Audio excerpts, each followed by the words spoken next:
I'm supposed to be recording a sounds video, but I went on a run, and then I took a shower.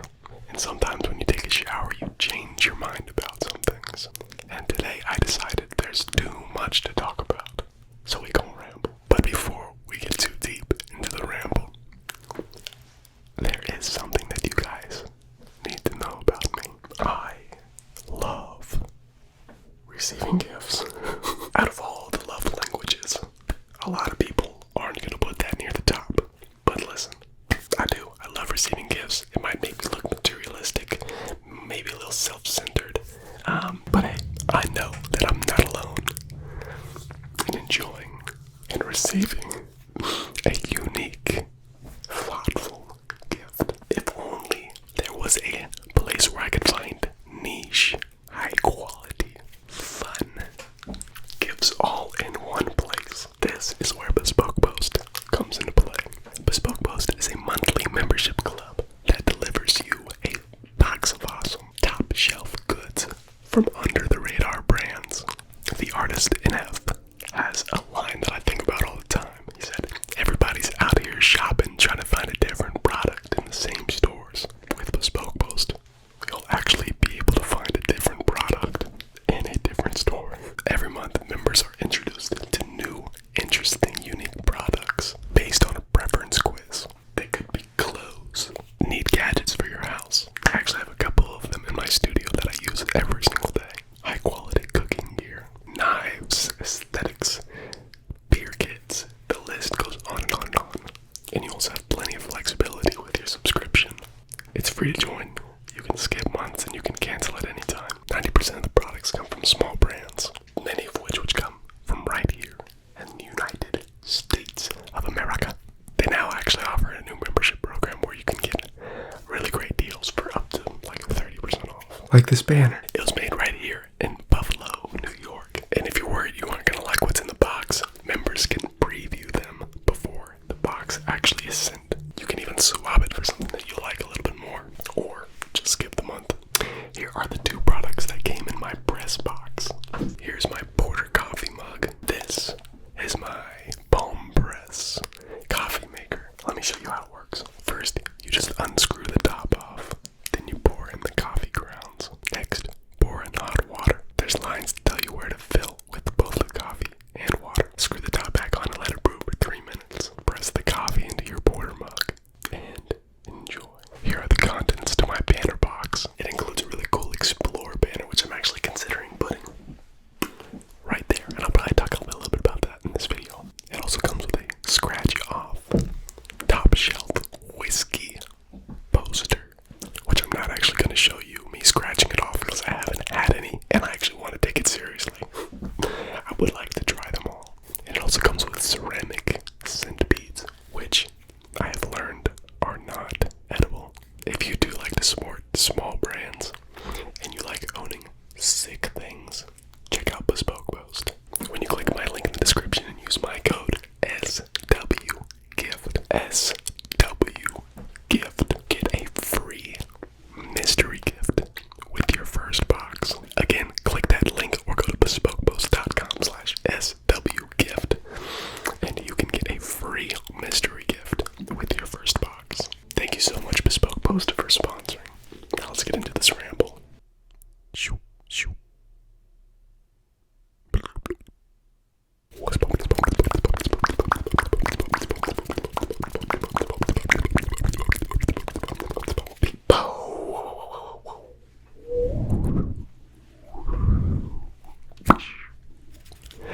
It's the visual choice. Back on the mics. And it is a beautiful morning out here in Toledo, Ohio. The sun is shining. The birds are chirping. My dogs are running around getting this zoomies. Great morning. And yeah, I woke up this morning and I was gonna make a sounds video, but I went for a run and then I took a shower and I decided there's just so much stuff to talk about. There's so much stuff to talk about. And so, very rarely do I drop 2 Whisper Ramblers in a row.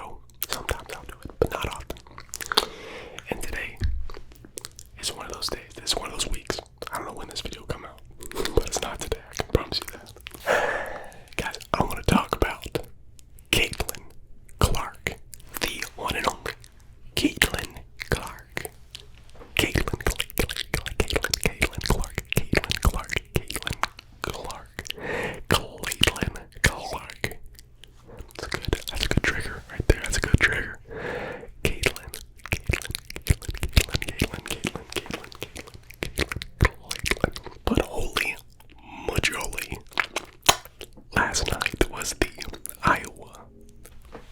Connecticut-Iowa UConn game. And it was some great entertainment. Great entertainment. Me and Paris were both looking forward to it. But last week was the very first time that I intentionally watched a women's basketball game. It's true. It's very true. I confess, the first time I intentionally watched a women's basketball game. I have watched women's basketball, but it just so happened to be on, or maybe I was really, really bored. I clicked it and just wanted to see what was happening. But last week, I turned on my television, flipped the Samsung on, went to Hulu Live, no matter how expensive it is and how much they keep raising the prices. I did it. I went and clicked on Iowa and LSU. I did it. I watched a college basketball game. And let me tell you, women's college basketball game. And let me tell you what, it was awesome. It was awesome. It lived up to every bit of hype that we wanted it to be. And Paris watched it with me. And she loved it. Who doesn't really enjoy sports all that much? Loved watching Caitlin Clark and Angel Reese go at it. In fact, after the game was over, I actually didn't get to watch the entire game because I had something to do that night. But she texted me and she said, "This is the next game. At this time, we're watching it." And that was a cool, very cool thing. Very cool thing. So I missed the second half where Caitlin Clark went totally bonkers, but I did get to watch the first half, and even that was fun. There was a play where Angel Reese, she just swatted this young lady into the third row, and she just goes absolutely bonkers. and Paris was just like, "Yep, that's mine. I'm a fan of hers now." But she has such just a fun personality that's at least engaging and entertaining, whether you like her or not, or whatever. But it's good entertainment, and that is something that I want to talk about. It's good entertainment, because when we talk about women's sports, the agenda always comes up. It always does. It always comes up. Sexism, equal pay, equal rights, whatever, whatnot. But like for the most of us who are, in our right mind, we know exactly why women's sports are not as engaging, as entertaining as men's sport. It's not fun to watch. It has nothing to do with women being women or women's sports. It's just not fun. And I'm going to put into words a little bit why it's not fun. And it's a hard truth. But we're going to wrap it around because I do love what is happening right now in women's college basketball. And listen, we enjoy entertainment. We enjoy watching things that we can't do ourselves, especially when it comes to sports. That's one reason why we love the NBA.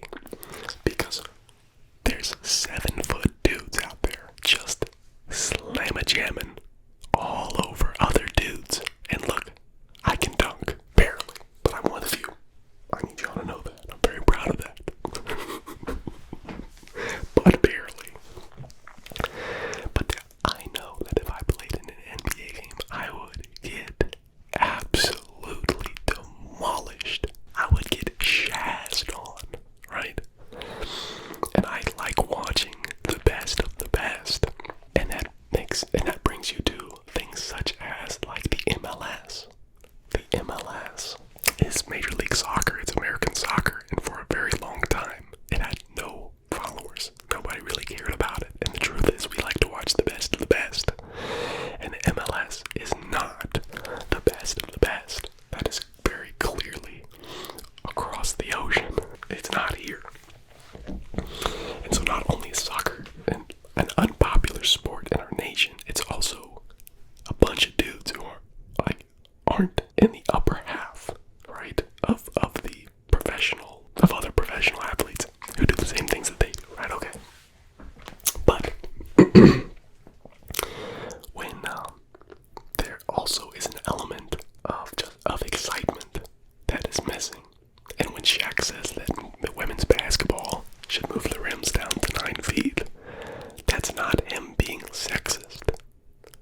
players, right? She's pulling up from 3 from the logo. Every 3 that she takes is deep.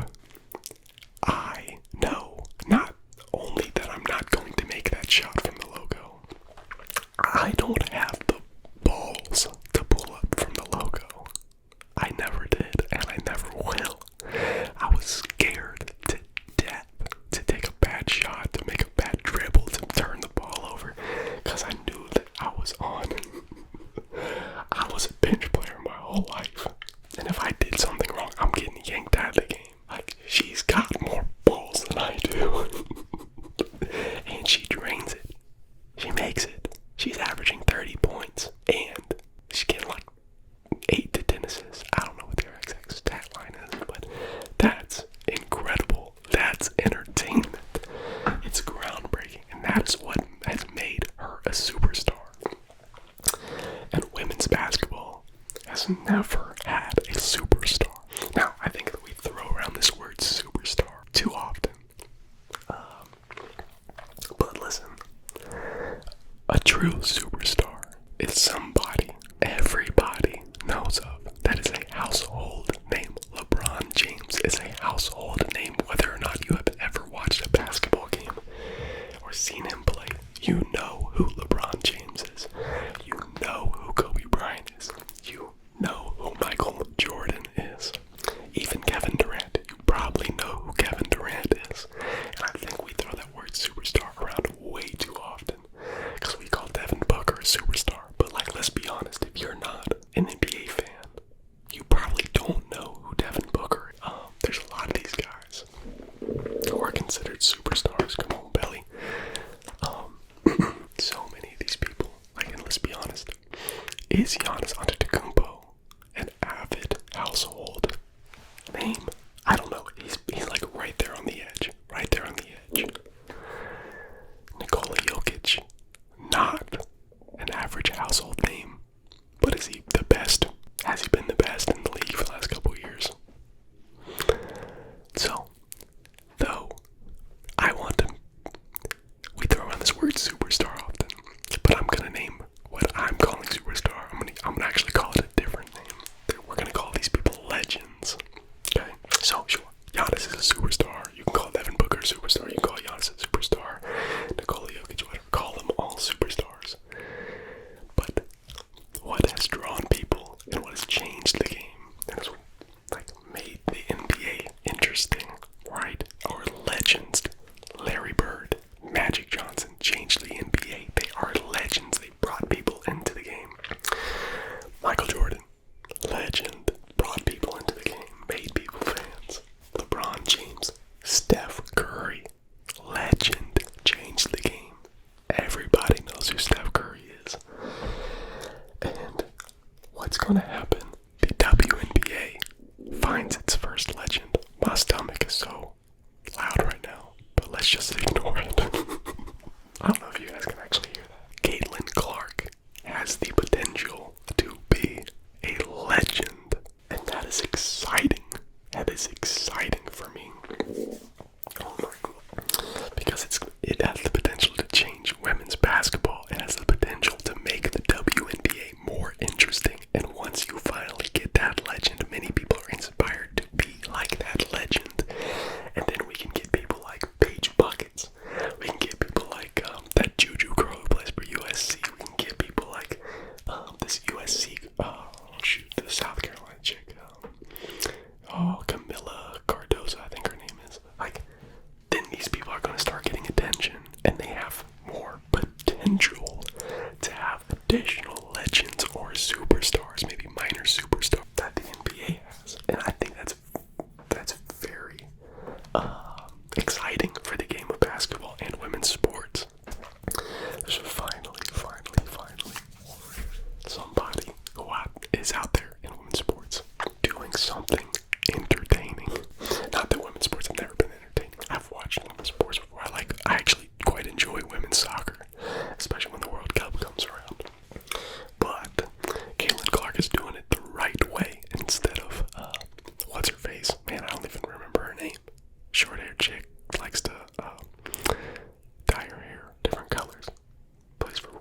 enjoys soccer, but she really doesn't like the U.S. because she always had her agenda, and Caitlin doesn't have that, and she's easy to root for. And then somehow yesterday, when we were watching this game, this conversation came up.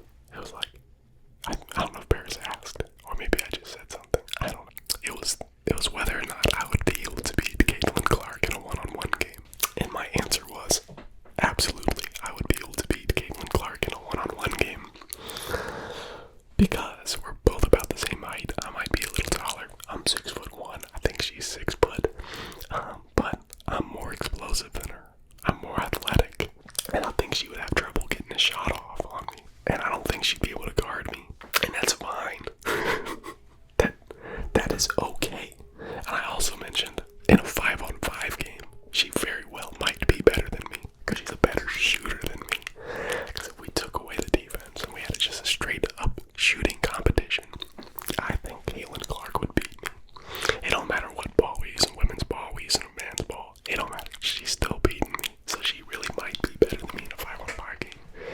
But I think that I would beat her in a one-on-one game. But it doesn't matter. It doesn't matter. It doesn't matter.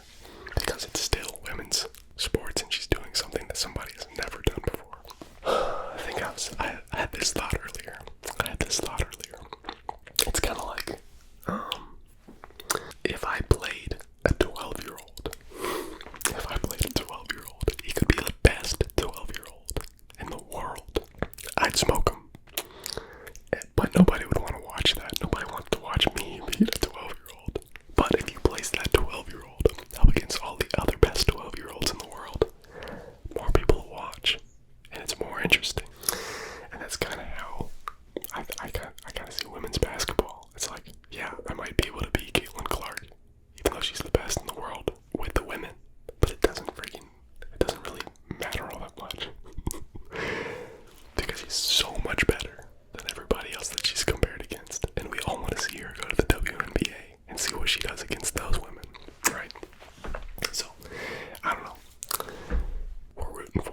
We are rooting for Caitlin Clark. We're rooting for all these women, man. We're rooting for y'all. Just bring a product that we enjoy. Because listen, it's not all golden dandy out here. When I watch these women's basketball games, there's still so many plays where you just shake your head in frustration